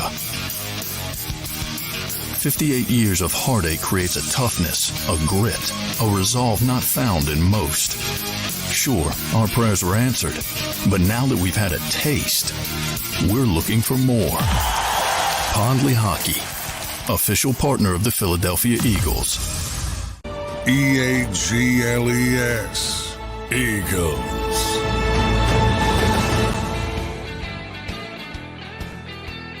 Welcome back in, everybody, to Thursday's edition of Birds 365. Johnny Mac about to head back down to NovaCare for one final day of Eagles on-field work before all the way until training camp. So Johnny Mac, not till end of July they're in training camp, right? So we have almost a 2-month period here, 7-week period. 6, 7 weeks. We'll Yeah. see. Maybe the Eagles report a little bit earlier because they have, a Friday game, so it might adjust the schedule a little bit because they have to play that first game a couple days early. But we'll see.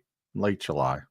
What are you looking for, John, heading down there today? And I'm sure the answer is going to be offense. Well, if it's offense, that's fine. But what? Well, I think at this point, so what? At this point, even if they look a little bit better, it hasn't been a great spring, but a lot of that is from the offensive perspective. It's been a great spring from the defensive perspective. So it depends how you want to look at it. But yeah, it's not going to change much. And to me, and Bob brought it up as well. The Eagles' offense can't be judged until the offensive line is out there. That's the strength of the team. It remains the strength of the team, even though it's a little bit different with Cam Jurgens.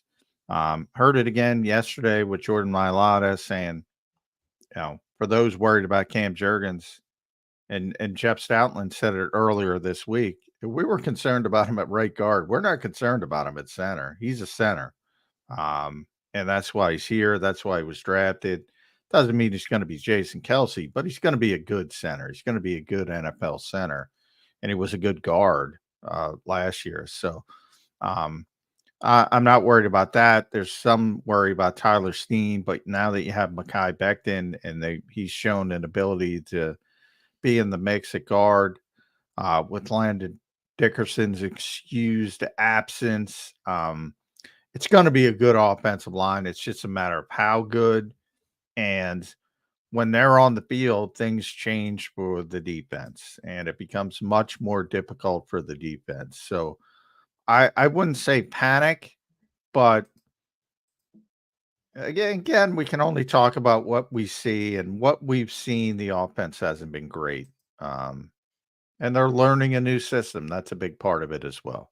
Yeah, so we'll see how it all plays. The one thing I don't like about it is you're going to go into a 7-week layoff and you never ever found anything that clicked, nothing to take into the 7-week layoff before you come back for training camp. I hope they can find something that they can, I don't think you're going to find much. I know it's spring football. It's June. It's not like they're going to do anything great, but I would like them to have something going into those 7 weeks that they can, kind of build off of it, if that makes sense. Let's go to James Carver, who dropped us a super chat.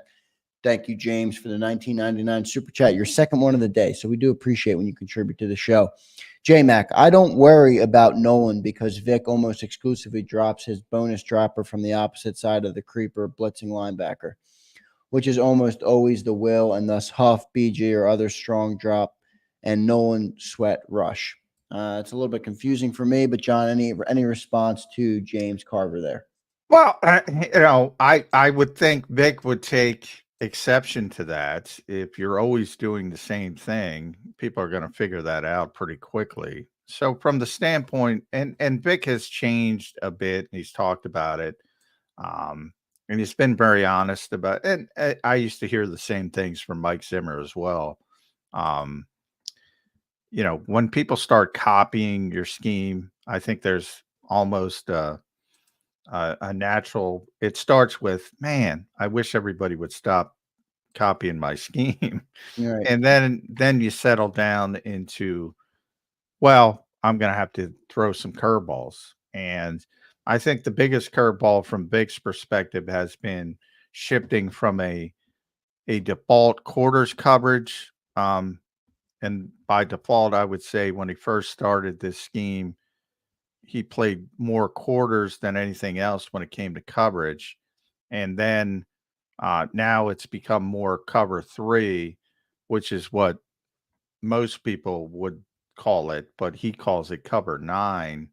And that's just the terminology aspect of it. But it's very similar to cover 3. And he'll throw a host of things, but that's what his defense is about. His defense is about We always talk about the +1 on offense, but we never talk about the +1 on defense. He wants the +1 on defense to be in coverage most of the time. And his blitz rates have been very consistently in the low 20s, which is going to be bottom 5 in the NFL. Very comfortable in saying that. That's not changing. People want it to change. Prepare yourself. It's not going to change. It's not his belief process. Now, it'll look a lot different if Devin White, as Devin White said yesterday, if he proves to Vic that he can get home and he can do it, Vic's going to utilize that. Now, again, if Devin's coming, that means somebody's dropping, probably. But let's be honest. The majority of the Eagles' pass rush is going to come from the front guys, not blitzers, not Devin White. Jalen Carter's got to rush the passer. Bryce Huff's got to rush the passer. Josh Sweat has got to have a bounce back year rushing the passer. Those are going to be your wheelhouse guys when it comes to the pass rush, and they need to perform. And Nolan Smith's a part of that, or at least projected to be a part of that as an edge rusher. Rotational guy, not as important to Huff as Huff and Josh Sweat, but he needs to develop as a pass rusher. Pretty good answer there for your James Carver from Johnny Mac. John, good stuff. John, we didn't talk about this, and I'm surprised we missed it, but we got so into the defense, and then we did an offense, and then Brookie was here. The Brandon Graham comments, I just want to give you a chance to talk about them. I thought they were, interesting. He brought up Howie Roseman with the coaching staff, fixing it. What did you take away from Brandon's response to your question about the 4 veterans? But it turned into something else. What was your takeaway from Brandon Graham? Yeah, thanks, Brandon. I mean, BG's great. And I think a lot of people around that building are trying to figure out what went wrong and what BG kind of explained when the weirdest part of the Eagles season to me, and I've said it pretty consistently last year, was Nick Sirianni was thinking about the change in defensive coordinator at the bye week when they were 8-1, I believe, which is just weird when you're having that much success as far as wins and losses. And ultimately, he made the decision. I took away third down autonomy first when they were 10-1. And then ultimately made the change, which is just strange, as I said. And it got that autonomy. And it got Nick. And it got even worse under Matt Patricia in hindsight. But when you start talking about, all right, why was he thinking about changing at 8-1? And that's where it kind of got clarified by Brandon Graham. There was a disconnect, whether it's fair, unfair.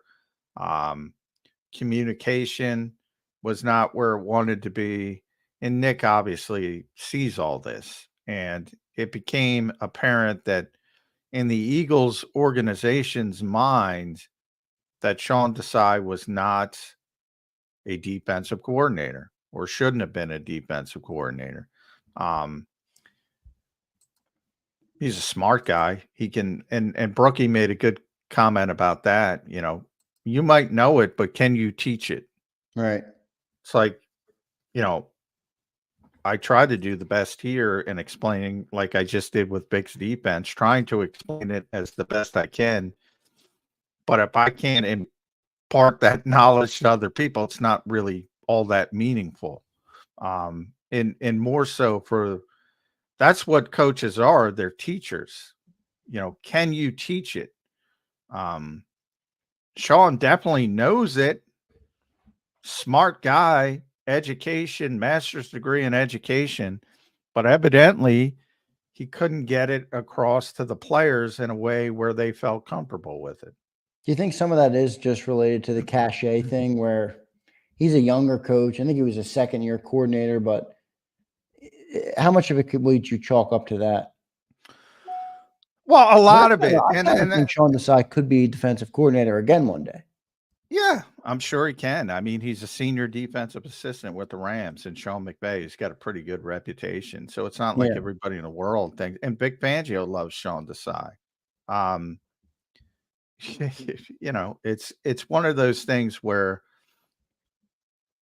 because this is a public-facing industry, the NFL. I talk about it all the time with Jeffrey Lurie, and people think this is unfair at the NovaCare complex. I'm sorry. The Eagles are different. I talked about it with Isaiah Rodgers, you know, thinking outside the box. And most of it's good. With expectations, though, they're like everybody else. And if you don't meet expectations, somebody's got to pay for it. Doesn't mean it's fair, unfair.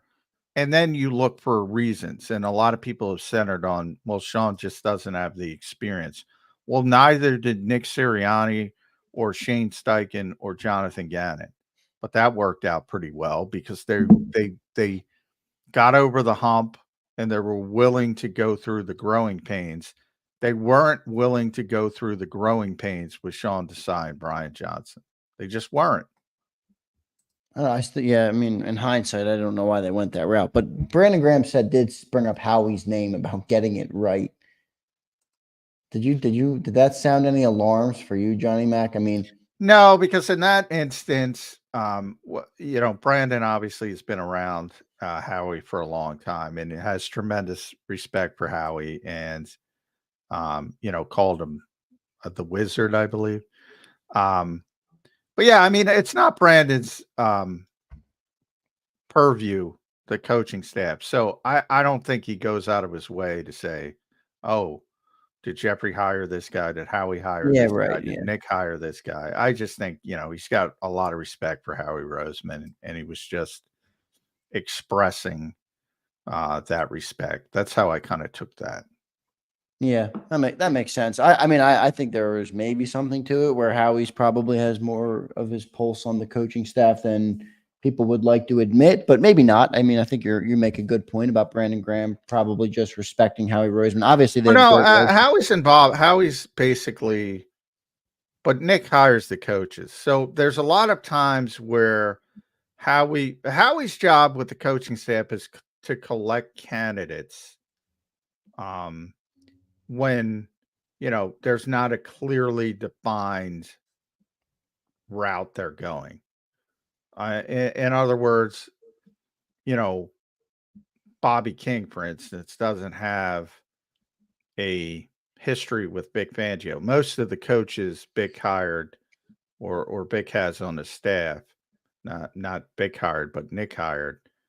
But most of them had a history with Vic Fangio, Clint Hurts and Christian Parker, Joe Casper. Most of them had a history with Vic. For whatever reason, you know, maybe there wasn't a linebacker coach that Vic was familiar with, that they were comfortable with, and they went to Bobby King, who has a history with Nick Sirianni. So that's probably how it came to the forefront. When Nick first got the job, there were certain positions, Shane Steichen, Kevin Patullo, Jason Michael, Aaron Moorhead, had a history. Aaron was a little bit different because he was here. So more of those guys. He knew those guys, but there were other position coaches. He didn't have a guy in mind, and Howie would collect candidates, and then Nick would interview them and decide who to hire. So that's kind of how it's worked since Nick has gotten here. Yep, makes sense. Johnny Mac, let's go into day 3. What are you expecting to see today? I know we talked about it a little bit with the offense, but I'm still interested in this cornerback position. Every day there appears to be a new person that steps up, or that's in the defensive one, the with the ones, and they're playing good. I have my sights set on that. I'm curious to see what comes of the defensive backs again. from this practice? What are you most looking forward to seeing, and what are you trying to learn from today? Yeah, I think from the defensive perspective, they just want to put a period on a strong spring, and I think the offense wants to show some life, and we'll see how it happens. It's going to be short practice, so I don't think it's going to shift things much dramatically either way. But for the cornerbacks, I think it's clear, as well as Isaiah Rodgers has played, as well as Kelee Ringo has played, very evident they want to get Quinyon Mitchell and throw, as Vic said, a lot at him and see what he can handle. And so far, it's all been good. I think you're going to see him continue to rise. Cooper DeJean as well in the nickel. I think, Christian Parker talked about finding him a home.